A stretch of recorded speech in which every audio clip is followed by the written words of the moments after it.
ಶ್ರೀ ನವದುರ್ಗಾ ಪೂಜೆ, ಧರ್ಮಸ್ಥಳ ಸಂಘಗಳಿಂದ ಮಹಿಳಾ ಸಬಲೀಕರಣಕ್ಕೆ ಮಹತ್ತರ ಕೊಡುಗೆ. ಚೇಳೂರು ಧರ್ಮಸ್ಥಳ ಗ್ರಾಮೀಣಾಭಿವೃದ್ಧಿ ಯೋಜನೆಯು ಗ್ರಾಮೀಣ ಭಾಗದಲ್ಲಿ ಮಹಿಳಾ ಸಬಲೀಕರಣಕ್ಕೆ ದೊಡ್ಡ ಕೊಡುಗೆ ನೀಡಿದ್ದು, ಸ್ವಸಹಾಯ ಸಂಘಗಳ ಮೂಲಕ ಮಹಿಳೆಯರು ಆರ್ಥಿಕವಾಗಿ ಸದೃಢರಾಗುತ್ತಿರುವುದು ಶ್ಲಾಘನೀಯ.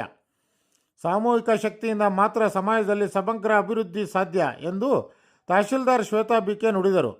ತಾಲೂಕಿನ ಗಾಯತ್ರಿ ಕಲ್ಯಾಣ ಮಂಟಪದಲ್ಲಿ ಧರ್ಮಸ್ಥಳ ಪ್ರಗತಿ ಬಂಧು ಸ್ವಸಹಾಯ ಸಂಘಗಳ ಒಕ್ಕೂಟದಿಂದ ಮಂಗಳವಾರ ಆಯೋಜಿಸಲಾಗಿದ್ದ ಸಾಮೂಹಿಕ ಶ್ರೀ ನವದುರ್ಗಾ ಪೂಜೆ ಹಾಗೂ ಸಭಾ ಕಾರ್ಯಕ್ರಮವನ್ನು ಉದ್ಘಾಟಿಸಿ ಅವರು ಮಾತನಾಡಿದರು.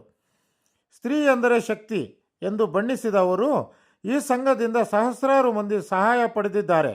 ಎಲ್ಲರೂ ಒಗ್ಗಟ್ಟಿನಿಂದ ಶ್ರಮಿಸಿದರೆ ಪ್ರತಿಯೊಂದು ಕಾರ್ಯವೂ ಸಾಧ್ಯವಾಗುತ್ತದೆ ಎಂದು ತಿಳಿಸಿದರು. ಧರ್ಮಸ್ಥಳದ ಧರ್ಮಾಧಿಕಾರಿ ಡಾಕ್ಟರ್ ವೀರೇಂದ್ರ ಹೆಗಡೆ ಅವರಿಗೆ ಉತ್ತಮ ಆರೋಗ್ಯ ಐಶ್ವರ್ಯ ಲಭಿಸಲಿ ಎಂದು ಪ್ರಾರ್ಥಿಸಿದರು. ಜಿಲ್ಲಾ ಪತ್ರಕರ್ತರ ಸಂಘದ ಉಪಾಧ್ಯಕ್ಷ ಜೆ.ಕೆ. ಆನಂದ್ ಮಾತನಾಡಿ, ಧರ್ಮವನ್ನು ಕಾಪಾಡುವ ಮಹತ್ವದ ಸಂಘ ಇದಾಗಿದೆ. ಈ ಸಂಘದ ಮೂಲಕ ಮಹಿಳೆಯರು ಸಾಲ ಪಡೆದು ಸ್ವಂತ ಉದ್ಯೋಗಗಳನ್ನು ಪ್ರಾರಂಭಿಸಿ ತಮ್ಮ ಕಾಲ ಮೇಲೆ ತಾವು ನಿಲ್ಲುವಂತೆ ಮಾಡುವ ಮಹತ್ವದ ಯೋಜನೆ ಇದಾಗಿದೆ ಎಂದು ಶ್ಲಾಘಿಸಿದರು. ಕಾರ್ಯಕ್ರಮದಲ್ಲಿ ಚೇಳೂರು ಎಎಸ್ಐ ಶ್ರೀನಿವಾಸ್ ಅವರು ಮಾತನಾಡಿ, ರಾತ್ರಿ ಸಮಯದಲ್ಲಿ ಆಚೆ ಕಟ್ಟುವ ಜಾನುವಾರುಗಳ ಸುರಕ್ಷತೆಗಾಗಿ ಸಿಸಿ ಕ್ಯಾಮೆರಾ ಅಳವಡಿಸುವುದು ಮುಖ್ಯ ಎಂದು ಸಲಹೆ ನೀಡಿದರು. ಇದೇ ವೇಳೆ ಸೈಬರ್ ಕ್ರೈಮ್ ಬಗ್ಗೆ ವಿವರಣೆ ನೀಡಿ, ಸಾರ್ವಜನಿಕರು ಯಾವುದೇ ಕಾರಣಕ್ಕೂ ಮೋಸದ ಜಾಲಕ್ಕೆ ಬಲಿಯಾಗಬಾರದು ಎಂದು ಜಾಗೃತಿ ಮೂಡಿಸಿದರು. ಸಭಾ ಕಾರ್ಯಕ್ರಮದ ಭಾಗವಾಗಿ ಪುಟ್ಟ ಮಗು ಉಚಿತ ಶ್ರೀ ಅವರಿಂದ ಮನಮೋಹಕ ಭರತನಾಟ್ಯ ಪ್ರದರ್ಶನವನ್ನು ಏರ್ಪಡಿಸಲಾಗಿತ್ತು. ಸಮಾರಂಭದಲ್ಲಿ ಆರ್.ಐ. ಈಶ್ವರ್, ಗ್ರಾಮ ಪಂಚಾಯತಿ ಅಧ್ಯಕ್ಷರಾದ ಕೌಸ್ತರ್, ಬಾಗೇಪಲ್ಲಿ ಯೋಜನಾಧಿಕಾರಿ ಪ್ರವೀಣ್, ಎಂ.ವಿ. ನರಸಿಂಹರೆಡ್ಡಿ, ಮೇಲ್ವಿಚಾರಕರಾದ ರಾಧಿಕಾ ಮತ್ತು ಸಂಘದ ಸೇವಾ ಪ್ರತಿನಿಧಿಗಳು ಹಾಗೂ ಸಂಘದ ಸದಸ್ಯರು ಸೇರಿದಂತೆ ಒಕ್ಕೂಟದ ಪದಾಧಿಕಾರಿಗಳು ಹಾಜರಿದ್ದರು. ವರದಿ ಆರ್ಎಂ, ಚೇಳೂರು ತಾಲೂಕು ನ್ಯೂಸ್.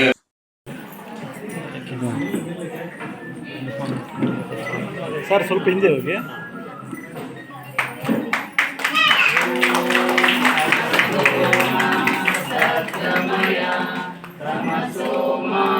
ಜ್ಯೋತಿರ್ಗಮಯ ಮೃತ್ಯೋರ್ಮಾ ಅಮೃತಂಗಮಯ.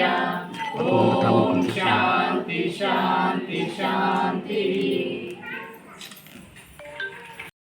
ಯೋಜನೆ ಜೆಸಿ ಟ್ರಸ್ಟ್ ವತಿಯಿಂದ ಏನ್ ನೆರವೇರಿಸ್ತಿದ್ದೀರಾ, ತಮ್ಮೆಲ್ಲರನ್ನು ನೋಡಿ ಈ ಕಾರ್ಯಕ್ರಮದ ಕೇಂದ್ರ ಬಿಂದುನೇ ನೀವು ಈ ಸಂಘದ ಸದಸ್ಯರು ಶ್ರೀ ಶಕ್ತಿ ಅಂತ ಹೇಳ್ಬೋದು. ತುಂಬಾ ಖುಷಿ ಆಯ್ತು ಟು ಸಿ ವುಮೆನ್ ಆಲ್. ಎಲ್ಲ ವುಮೆನ್ ಹೇಳ್ತೀವಿ ಅಷ್ಟೇ, ಬಟ್ ಶ್ರೀ ಇಟ್ಸೆಲ್ಫ್ ಅಂದ್ರೆ ಆ ಪದದಲ್ಲೇ ಪವರ್ ಇದೆ ಅಂತ ಹೇಳ್ಬೋದು. ಅಂಡ್ ತಮ್ಮೆಲ್ಲರನ್ನ ಈ ತರ ನೋಡಿ ತುಂಬಾ ಖುಷಿ ಆಗ್ತಿದೆ.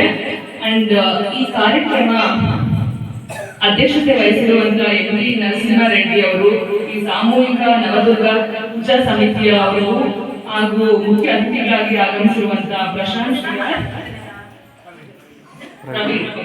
ಪ್ರವೀಣ್ ಅವರು ಮತ್ತೆ ಜಿಲ್ಲಾ ನಿರ್ದೇಶಕರು, ಈ ಗ್ರಾಮೀಣಾಭಿವೃದ್ಧಿ ಸಂಘ ಸಂಸ್ಥೆಯವರು ಮತ್ತು ಎಲ್ಲ ಮಾಧ್ಯಮ ಮಿತ್ರರಿಗೂ ಹಾಗೂ ಸದಸ್ಯ ನಿಮ್ಮ ಈ ಸಂಘದ ಸದಸ್ಯರಿಗೂ ವಂದನೆಗಳು. ಈ ಪೂಜಾ ಕಾರ್ಯಕ್ರಮ ತುಂಬಾ ಚೆನ್ನಾಗಿ ಮೂಡ್ ಬಂದಿದೆ. ಈ ಡೆಕೋರೇಷನ್ ನಿಮ್ಮನ್ನೆಲ್ಲ ನೋಡ್ತಿದ್ರೆ ಚೆನ್ನಾಗಿ ಅನಿಸ್ತಿದೆ. ಅದ್ರ ಜೊತೆಗೆ ನೀವು ಏನು ಅಂದ್ರೆ ಈ ತರ ಒಂದು ವಿಮೆನ್ ಪವರ್ ಒಂದ್ ಜೊತೆ ಕೂಡಿ ಸಂಘದ ಮುಖಾಂತರ ಅವು ಬೆನಿಫಿಟ್ ಆಗ್ತಾ ಸಮಾಜಕ್ಕೂ ಏನ್ ಹೆಲ್ಪ್ ಮಾಡ್ತಿದ್ದೀರಾ, ಅದು ತುಂಬಾ ಒಳ್ಳೆ ಕೆಲಸ ಅಂತ ಹೇಳ್ಬೋದು. ಅಂಡ್ ನಿಮ್ಮ ಸಂಘದ ಜಿಲ್ಲಾ ನಿರ್ದೇಶಕರು ಹೇಳ್ತಿದ್ರು, ಈ ಸಂಘದಿಂದ ಅನುಕೂಲ ಪಡೆದಿರೋ ತುಂಬಾನೇ ಇದೆ.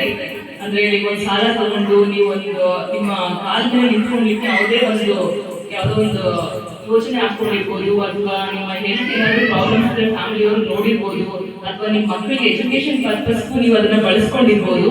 ಅದೆಲ್ಲ ಸಾಧ್ಯ ಆಗಿದ್ದು ನೀವೆಲ್ಲ ಒಂದು ಒಟ್ಟು ಕೂಡಿದ್ರಿಂದ, ಈ ಸಂಘ ಅಂತ ಬಂದಿದ್ರಿಂದನೇ ಅದೆಲ್ಲ ಸಾಧ್ಯ ಆಯ್ತು ಅಂತ ಹೇಳ್ಬೋದು.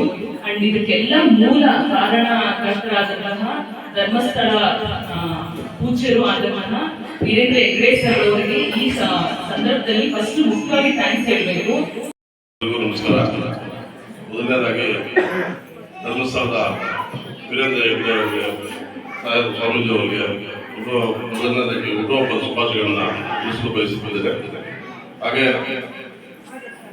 ಧರ್ಮಸ್ಥಳ ಗ್ರಾಮ ಪಂಚಾಯತಿಯ ಬಿಸಿ ಟ್ರಸ್ಟ್ನ ಈ ನವದುರ್ಗೆಯರ ಪೂಜಾ ಕಾರ್ಯಕ್ರಮಕ್ಕೆ ಆಗಮಿಸಿದಂತ ತಹಸೀಲ್ದಾರ್ ಶ್ವೇತಾ ಮೇಡಮ್ ಅವರೇ ಹಾಗೂ ಎಸ್ ನಾವು ಪೊಲೀಸ್ ಇಲಾಖೆ ಶ್ರೀನಿವಾಸ್ ಅವರೇ ಹಾಗೂ ಗ್ರಾಮ ಪಂಚಾಯತಿ ಅಧ್ಯಕ್ಷ ಕೌಸಲ್ ಬಿ ಅವರೇ ಹಾಗೂ ಇದು ಪೂಜಾ ಕಾರ್ಯಕ್ರಮದ ಅಧ್ಯಕ್ಷ ಅವರೇ ಹಾಗೂ ಹಿರಿಯರು ಪತ್ರಕರ್ತರ ನಮ್ಮ ಸಹೋದರ ಜಿ ಚಲಪತಿ ಅವರೇ ಹಾಗೂ ಈ ಕಾರ್ಯಕ್ರಮಕ್ಕೆ ಮುಖ್ಯವಾಗಿ ಕೇಂದ್ರ ನಮ್ಮ ನನ್ನ ಅಕ್ಕ ತಂಗಿಯರು ಅಣ್ಣ ತಂಗಿಯರು.